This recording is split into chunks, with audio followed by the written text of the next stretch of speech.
idemo na video. Ja sam Marko i ljudi danas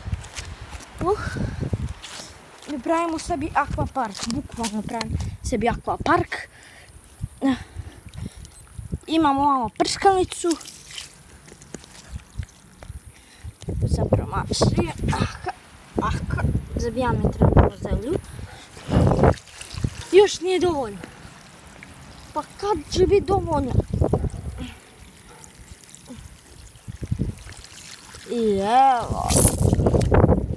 Kad ja bolje da sklonim kameru, ovdje da vas stavim ovako, nekako, na drvu. Ovako. Nećemo da nam ispane telefon. Znači, bukvalno vam je sad bijelo. Zabogovala ladna kamera. Uglavnom, sad ćemo ovdje. Telefon. I ja priključam prskalicu. Opa. Da na kameru ne poprskam. Znači šta mi imamo od akvaparka? To sam tehnički sam smišljao. Zbog vjetra. Vidite dok malo. Kaš malo. Evo vam bukvalno.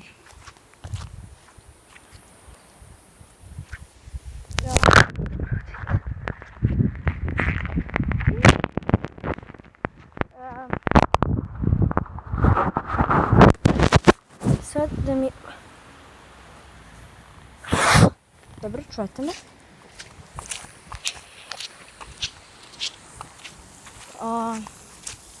Imam ovdje malo tehničkih problema sa ovim, jer je malo puknulo crijevo.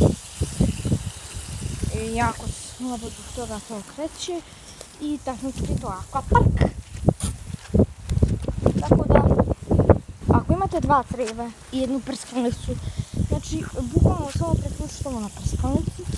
I ovo crijevo, ako imate, samo ovako prespojite. I to će vam doći. Iako vam je puknulo, naravno, ne ako želite da propastite, ako imate neko nepotrebno crijevo koje vam stoji već tu 30 godina, šalim se. I ako vam više ne koristi, samo probušite rupicu, a ne ovo samo puknu, probušite rupicu i ovo će da krene. I bukvalno imate svoj privatni akvapark, zabavljate se, možete da izvadite crijevo s prskalicom, malo da sebe prskate i to je to. Ja se nadam da ste vi uživali. Ako ste, bacite na like, subscribe, kliknite za notifikacije, a mi se vidimo u sljedećem epizodi. Rapapapa.